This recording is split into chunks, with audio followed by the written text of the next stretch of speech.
श्री शिवाय नमस्तुभ्यं। श्री शिवाय नमस्तुभ्यं। 33 करोड़ देवी देवता में सबसे सुंदर जोड़ी थी शंकर और पार्वती की। सही है कि गलत है? कभी नहीं झगड़ते थे। इसलिए पृथ्वी पर ना तो लक्ष्मी जी के व्रत हैं, ना ब्रह्माणी के व्रत हैं, ना इंद्राणी के व्रत हैं। अगर पूरी पृथ्वी पर सबसे ज्यादा व्रत किसके हैं? माता पार्वती। तीज का व्रत किसका? पार्वती का। चतुर्थी का व्रत किसका? पार्वती का। चौथ का व्रत किसका?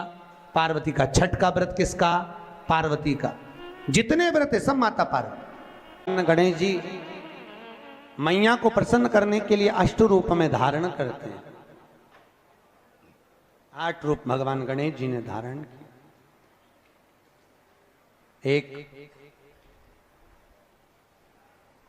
मयूरेश्वर गणेश, दूसरा सिद्धि विनायक, तीसरा बल्लालेश्वर, फिर वरद विनायक, फिर चिंतामणि, फिर गिरजात्मज, फिर भगवान गणेश विघ्नेश्वर अष्ट विनायक, फिर महागणपति।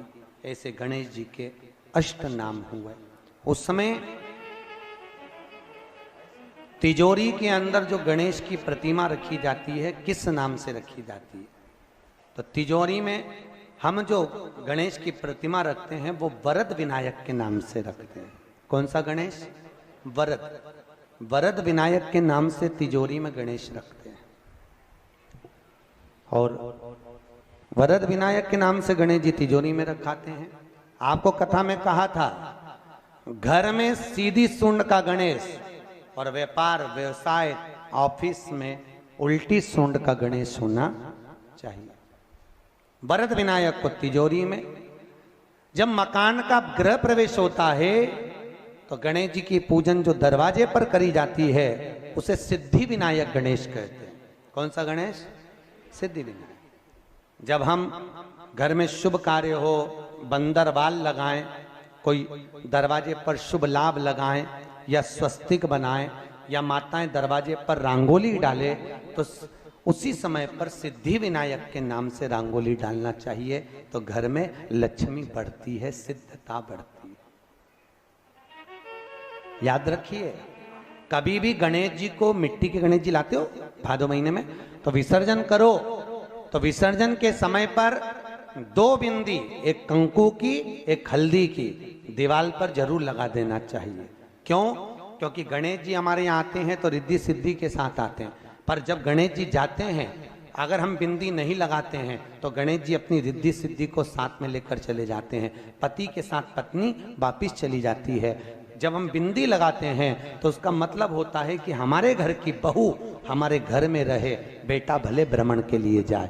तो गणेश जी जाते हैं, रिद्धि सिद्धि घर में रह जाती है। इसलिए रिद्धि सिद्धि को घर में रखने के लिए 2 बिंदी लगाना चाहिए, एक कुंकू की, एक हल्दी। रिद्धि सिद्धि। गणेश जी की प्रियता है दुर्वा। क्या प्रियता है? दुर्वा। कितनी दुर्वा गणेश जी को समर्पित करी जाती है? मात्र 5। कितनी? आज के जमाने में लोग गट्ठा बनाकर चढ़ा दें, वो अपनी जगह पर 5 दुर्वा पंचम इंद्रियों को वश में करने के लिए और भगवान के 5 जो स्वरूप हैं उनको अपने भीतर उतारने के लिए 5 दुर्वा। और दुर्वा में भी 3 गांठ।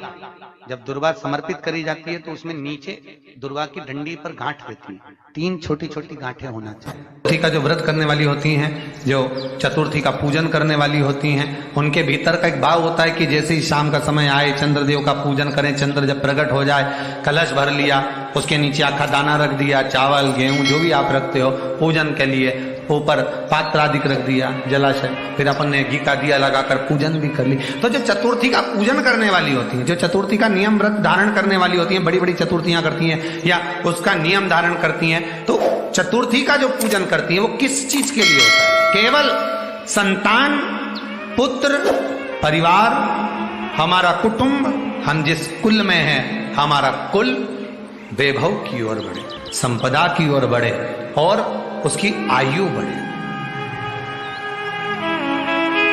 उसकी आयु बढ़े, वैभव बढ़े। बहुत ध्यान दीजिएगा महाराज। चतुर्थी की पूजन में जो आप आखा दाना रखते हो, गेहूं वगैरह कुछ भी जो रखते हो, उसकी बड़ी महत्वता होती है महाराज। यहां तक कहा गया है, चतुर्थी की कथा तो आप लोग पढ़ते होंगे, जो लोग पढ़ते हैं उनको मालूम होगा। चतुर्थी की कथा में लिखा है, चौथ माता के व्रत में वर्णन किया गया है कि वो आखा दाना जो रखा जाता है, मान लो कोई जरूरी काम होता है तभी आखा दाना को रखा जाता है, संभाल के रखते हैं कि हम इस काम के लिए जा रहे हैं और हमारा ये कार्य सफल होना चाहिए। तो जिसने चतुर्थी का व्रत करा है, जिसने चंद्रदेव का पूजन करा, चतुर्थी का व्रत करा, वो गणेश जी से विनती करके वहां से 2-4 आखा दाना उठा ले, और जो व्यक्ति का काम अटक रहा है अपने ही घर का, पर दूसरे कुल को नहीं देना, अपने ही कुल के अंतर्गत जो काम अटक रहा है उसकी जेब में, उसके पल्लू में उस चीज को रख दिया जाए। तो चतुर्थी जो अगली आती है, जैसे आप महीने की करते हो तो महीने की, और आप जैसे करते हो कि 4 अलग बड़ी बड़ी चतुर्थी करते हो तो उसके अनुसार आपका कार्य सिद्ध होता ही है। उस आखे दाने का इतना महत्व होता है क्योंकि चतुर्थी का व्रत करने वाली माता जब व्रत करती है तो स्वयं चतुर्थी की कथा में लिखा हुआ है कि पार्वती जी गणेश जी से चतुर्थी की कथा बचवाती। चतुर्थी की कथा बाची किसने थी? स्वयं गणेश जी महाराज ने। और सुनी किसने थी? माता पार्वती। बाचने वाले गणेश जी थे, सुनने वाली माता पार्वती थी। तो चतुर्थी की कथा जब होती है तो उसको स्वयं गणेश जी बाच रहे हैं। तो व्रत कौन सुन रही है? माता पार्वती। और आपने जो आखा दाना लिया वो गणेश जी के भाव से लिया, गणेश जी से निवेदन करके, विनय करके, प्रार्थना कर उसको प्राप्त किया।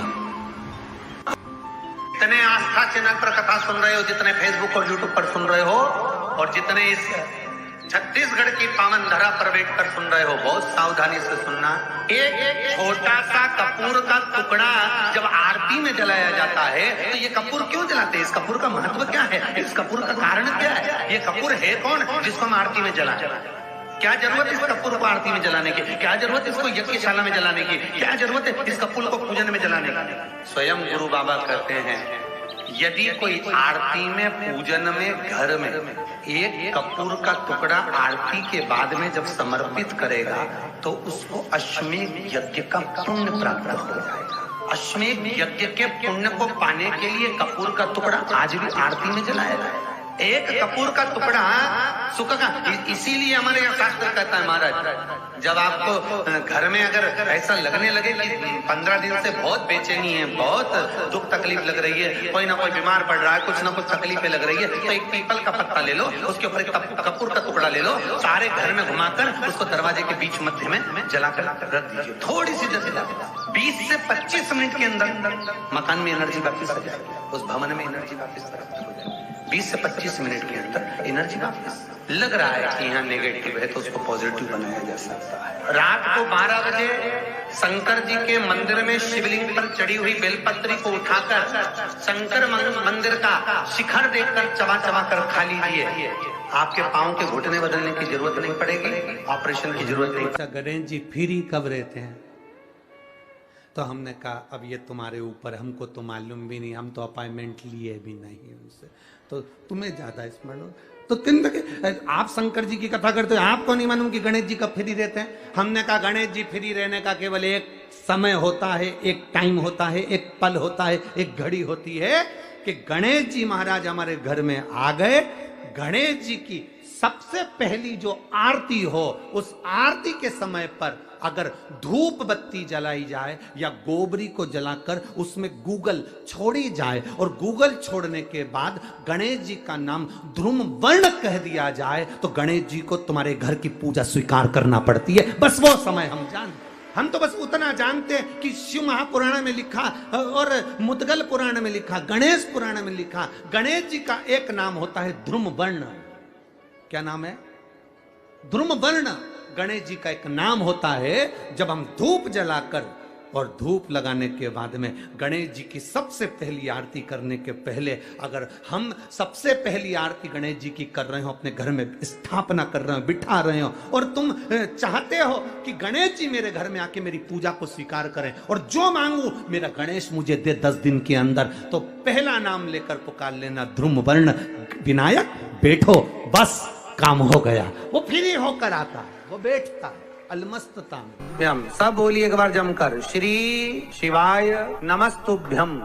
प्रैक्टिकल जरूर करना, कहीं सियोर वाला महाराज झूठ तो नहीं बोल रहा। शास्त्रों की बातें हमारे जीवन में हमें सुख प्रदान करे, इसलिए इस भाव का आनंद करते हुए आज की कथा को विराम देते हैं।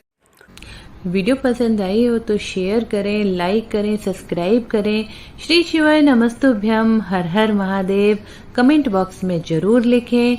महादेव आपकी सभी मनोकामनाएं पूर्ण करें। मिलते हैं अगली वीडियो में। श्री राधे, हर हर महादेव।